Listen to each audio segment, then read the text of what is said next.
What's up guys, welcome back to Poor Man Mods. Today we're going to be doing the rear subframe bushings on my 1988 MK3 Supra. Now for this I partnered with CubeSpeed and StrongFlex. Now if you've seen any of my videos before, you know we've done a lot of videos with CubeSpeed and their shifters. Well, they're actually a dealer now for StrongFlex, and they hooked me up with a set of their front and rear subframe bushings. They sent me the red set, which is their softer bushing.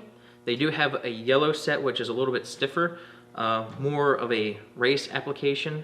This is more of a street car application, I guess you could say. So I do have the front and rear bushings from StrongFlex to install in this car, and this car is a 1988. It doesn't have many miles, but it's very old, and these cars, the bushings are very worn out, they're sloppy, they're not feeling too good, so this is really going to stiffen up the car and make it feel a lot more connected.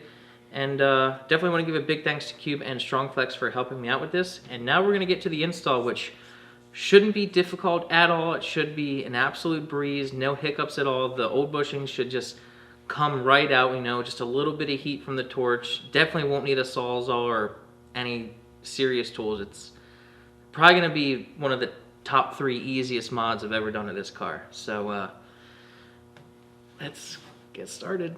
So to start this, we're going to have to jack the car up and properly support it, pull off these wheels and tires, and then we're going to take off the brakes and properly support the calipers with some zippers or some bungers. And if you have an emergency brake cable, be sure to skip ahead to, well, Michael put the link in the description for the emergency brake section. So we'll see you guys there in a minute. My plan here is I'm going to unbolt the shock from the knuckle here, so we'll be dropping the subframe and the shock will stay in the car, and I'm going to bungee the brake caliper to the shock.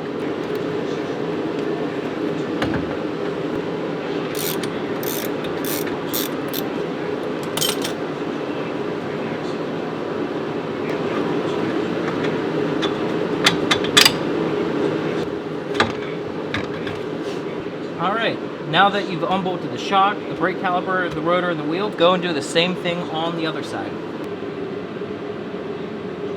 Alright, next we're going to do is disconnect the drive shaft. Now, it's kind of a matter of preference. You could detach a lot of things from the subframe if you wanted to remove weight and make it easier to handle. Like you could remove the diff, you could remove the axles. The diff is a good lifting point, so I don't think that's a good idea, but if your concern is weight, you could take things off. I'm not going to. The only thing I'm going to disconnect is a drive shaft because you have to, and the shocks. Everything else I'm going to try to lower with the subframe. We'll see if I die or not. But now you need a 14mm socket and wrench to undo all 4 bolts on the drive shaft. How many of those do you need to actually drive with? 1. Oh, okay. If it's tightened enough. If it's past 13 foot-pounds of torque, you only need 1. Okay. I'd recommend at least 1.5. So it's like one with a nut on the back and another one just like pushed through? Exactly. Oh, okay. I have 4 on here just because I'm a little OCD. Okay. But yeah, you really only need like 1.5. Okay, depending on your setup, you might have to drop your exhaust. I did have to drop mine. Our drive shaft is now out of the way, and before we go hard and, you know, pull all the bolts out, there are 6 bolts that hold this in. There's 6 bushings.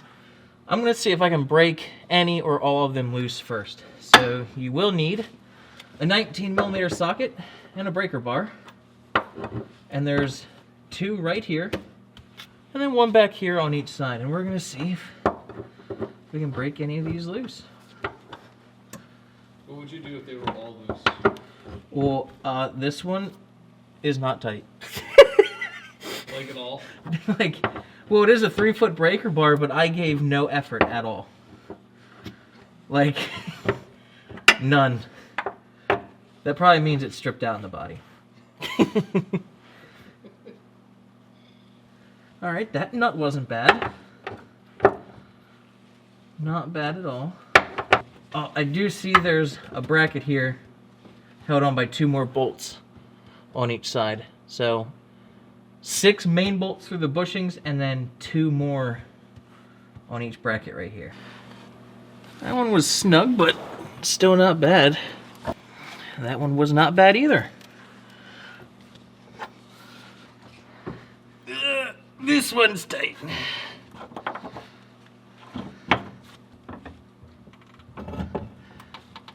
All right, cool. All 6 of the main bolts are broken loose. Well, for some reason I'm missing one right here on this side, but these are 14 millimeters. I'm not sure why I'm missing it. Like a whole subframe bolt or a bracket? A bracket. It was probably the asshole that did the control arm bushings. Oh, that guy. Yeah. You can't trust that guy as far as you can throw him.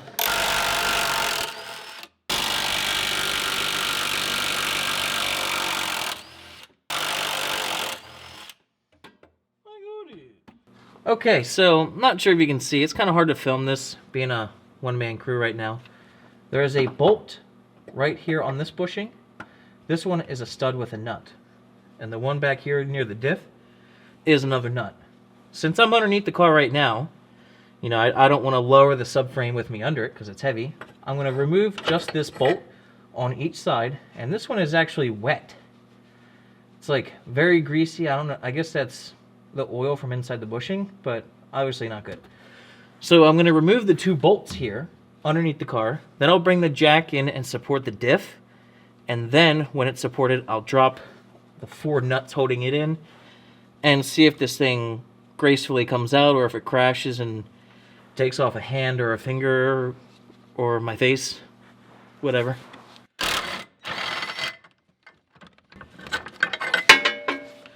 I cannot believe the condition of this one. It's brand new. Good, you're reusing them. I can't believe that. This one looks brand spanking new. Would you rather them come out covered in rust? No, I would not rather come out looking rusty, but that looks incredible.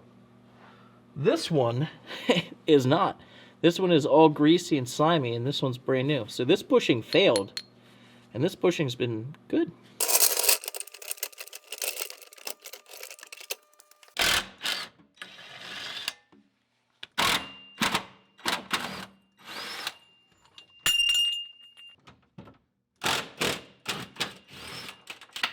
Because it's gone so smooth so far. There's gotta be a problem. There's gotta be a catch.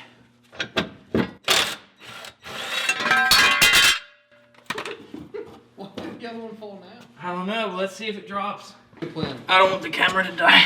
Come here, little buddy.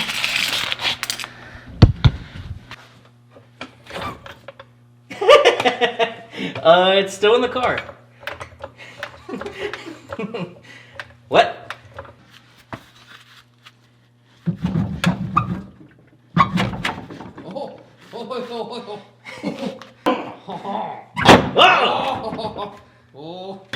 Oh!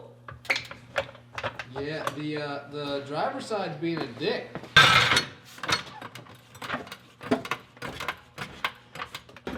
Watch out. Yeah, I'm cool. Oh, yeah. Oh, yeah, there she goes. There she goes. All you gotta do is kick it. Yeah, problem solved. Factory service manual, specific instruction. One Freddy kick. Donkey kick. Donkey kick. Now, if I'm really lucky, it'll come out. I think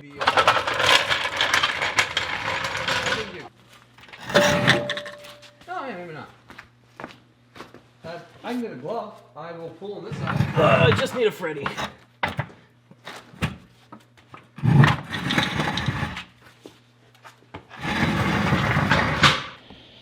Just pulled her out, yeeted it. She's dirty. Wait a minute, did someone already reinforce this? There's welds right there. Either that or she broke at some point. So That's not factory. There's no way that's factory. What? maybe she had a problem. And someone Maybe. just took her down and welded her up. Since it is welded though, the diff, Yeah. I want to reinforce this area. Just put some steel across here. Yeah, I'm going to do something while it's out. So Tony, these bushings need a replacement. Yeah? These look like they're factory fresh, man. They're fine. What's wrong? They're supposed to do this. Ooh. That one over there was the wet one. Let's investigate that one. This one? Yes. I think it's okay, dude. These look like they've got another 100,000 miles on them easy. For sure. If any of you guys are wondering, if you didn't see the video that I did a couple years ago, I did do all upgraded polyurethane bushings and all the control arms.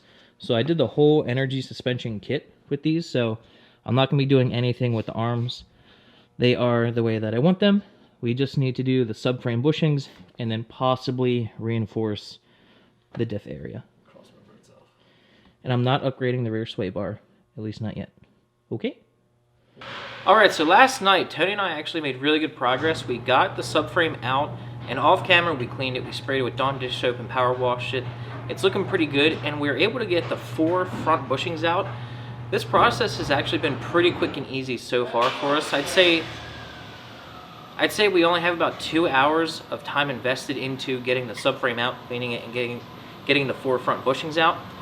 There's a couple different ways you can go about removing the bushings. I don't think there is a textbook way of doing it, but what we did, we torched the subframe, and that was able to kind of melt the outside of the bushing, and it fell out, and you can tap it out with a hammer. Some people say you don't need a torch at all, that you can just use brute force and get it out, and some people use the drill method, where you put a drill bit in the rubber and chew it up and it'll fall out, and then you can bang out the sleeve.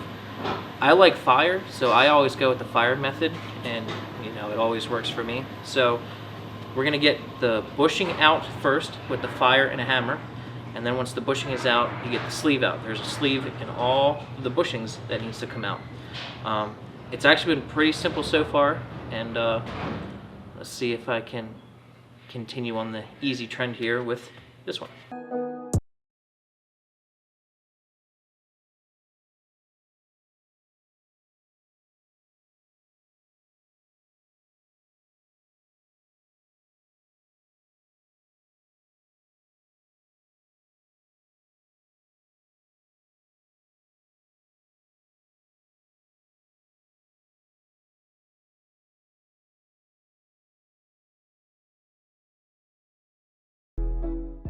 Okay, once you get all the bushings out, you want to make sure that the inside of here is nice and smooth to make the installation of your new bushings a lot easier. I'm going to take my drill with a wire wheel and clean it up as best as I can, make it nice and smooth. Use whatever tools that you got, wire wheel, Scotch-Brite, you know, whatever. Definitely a big chunk of something right here still left on. I'm not sure if the wire wheel will get that off, but get these as clean and smooth as you can. Oh yeah.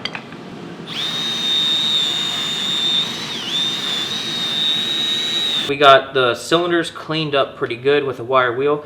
There are little spots where we had some lips that we had to file down to make it perfectly smooth. It's good to go now. We're ready to install the bushings, but I'm not going to do that just yet. I'm actually going to reinforce the subframe because these subframes are known to crack, and I do have a welded diff, and it's probably going to crack eventually.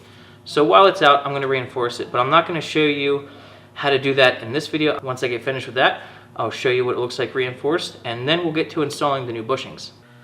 Okay, we are back. After a couple days, I reinforced the subframe. I initially thought I was going to film it and make a video on it, but I kind of didn't feel like filming it. I wanted to focus more on the fabricating part of this, although I didn't do the best job.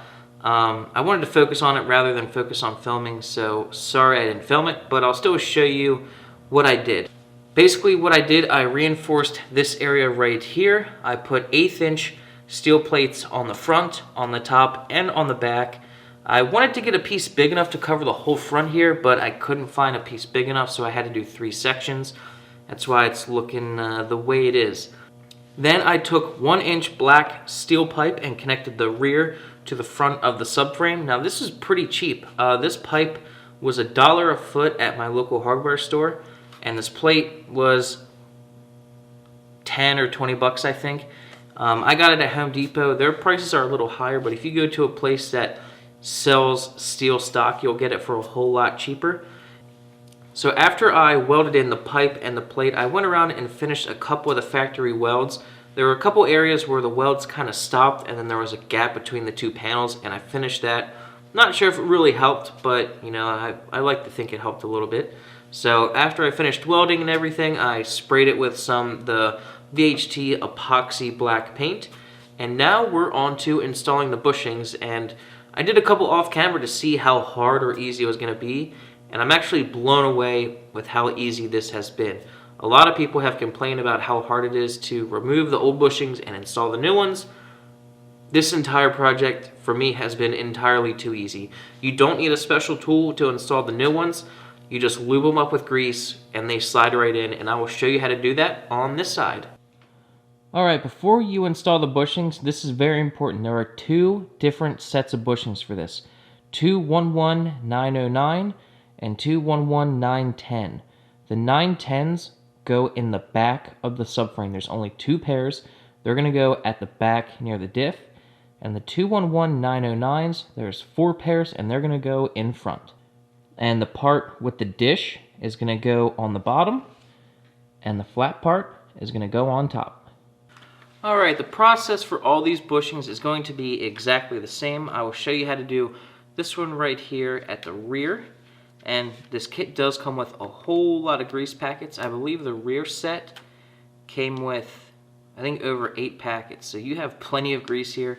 Use this, pretty liberally on the bushings and the sleeves.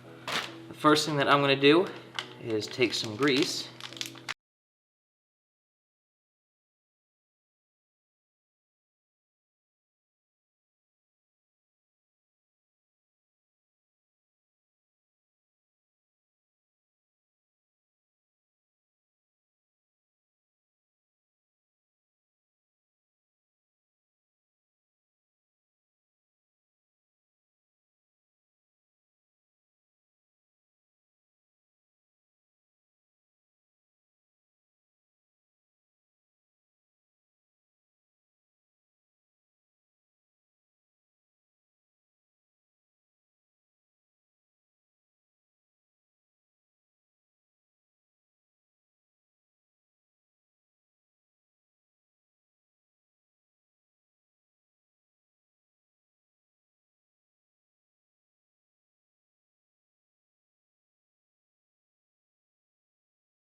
As far as you can by hand, and then you can take a rubber mallet and hit it the rest of the way in. It's all the way in. Wipe off the extra grease. And there you go, you got your bushing installed. Now do this for the other 5 bushings. It is so easy, I can't believe it. Alright, so here's a little update. I've got Moser helping me out with this. We have 2 jacks underneath the subframe. One on the pumpkin, and the other one across a tube of fur that we have going across the front of the subframe. So what we're trying to do now, we probably won't be able to film this because we're going to be 2 fat big bodies in the way of the camera. We're just going to try to slide that in and line it up with the stud hanging in. You can kind of see there's a stud right there. Right there. Got to line that up with that back bushing, and we're going to try to lift it up. And this will probably be the most difficult part of the whole job. Probably? Yeah. So we'll see how this goes. Okay, so we got the subframe in. Still wasn't that difficult. I'm amazed with how easy this install was. I'm hoping it's as easy for you as it was for us. But we did have a jack in the back and a jack up front. And basically we just evenly lifted it up and we got it in pretty hiccup free. About as easy as it could go. Here's a trick though. The bushings are a little bit thicker than OEM, so it's kind of hard to get the nuts and bolts in. What we did might not be, the factory procedure or whatever, but I was able to, on the passenger side, get the rear nut on the rear bushing first. Then I got the front bolt in with the plate on. So I'm sorry we couldn't film all this, but I got the passenger side bolted in, and then that allowed us to move the jacks and focus on the driver's side because it was a little crooked. So then we got the front bolt in, and then we got the rear nut on. The second nut that's up front is very hard to get on. The bushings are just really thick, and putting that plate on makes it really hard. So what we did, we got over here. Oh, watch your head on the caliper. You must forgive my ignorance. I don't know the thread pitch, but I have a castle nut here. I believe this is off of a ball joint. We were able to thread this on the stud up front and compress the bushing, and then take the plate and put it back on, and we could get the OEM nut on. For whatever reason, the design of that nut, there's a big dish in there, and it's just hard to get it started. There aren't enough threads sticking out. We also put a jack underneath that plate, pushing up on it to get a little bit more thread sticking out. So that was the trickiest part, just getting that last nut on, but other than that, it really wasn't that hard. So now we're going to torque everything, all 4 nuts and 2 bolts, get torqued to 133 foot-pounds, and we'll do that next. All right, so we're at the torquing stage. I think Moser's on the last bolt. How easy is this?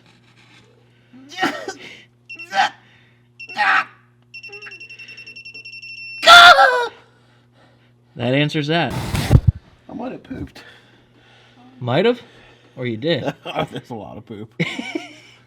Okay, so we have pretty much everything assembled on the car except for the brakes. I mean, once you get the subframe in, it's pretty much the same exact process, just reverse order as you remove the subframe.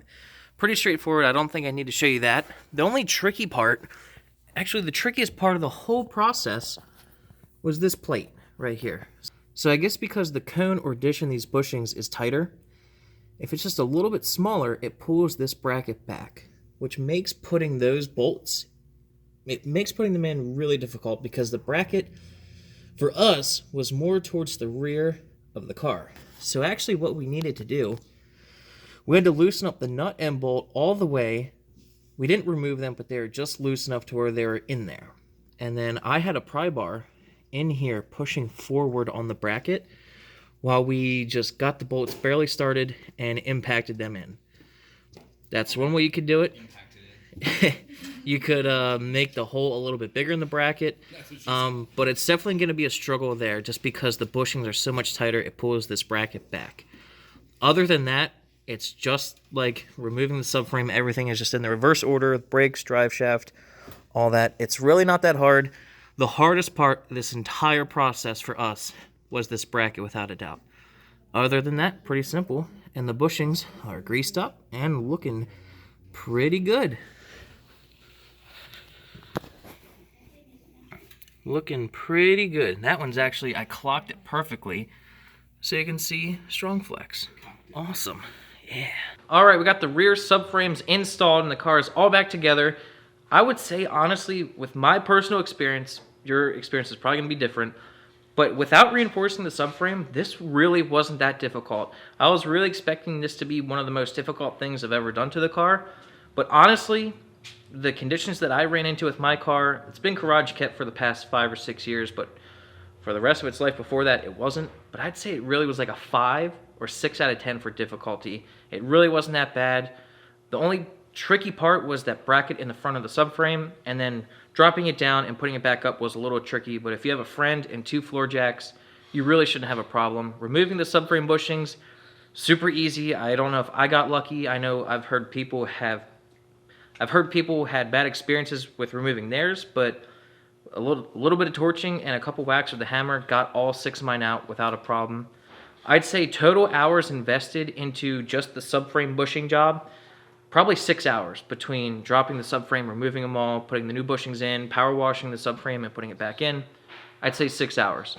I would love to give you guys a review of how the bushings feel right now, but the car won't start. I tried to start it and crank and crank and crank and crank and crank, and the thing won't start. Story of my life. So we're finished with the rear subframe bushings. I plan on doing the fronts, not tomorrow, but in the near future I plan on doing the fronts. So big thanks to Cube Speed and StrongFlex for helping me out with this video. I'll have links to Cube Speed and also StrongFlex in the description down below so you can check out their products. And yeah, thanks for watching, and I'll see you next time. The car doesn't start. I said that.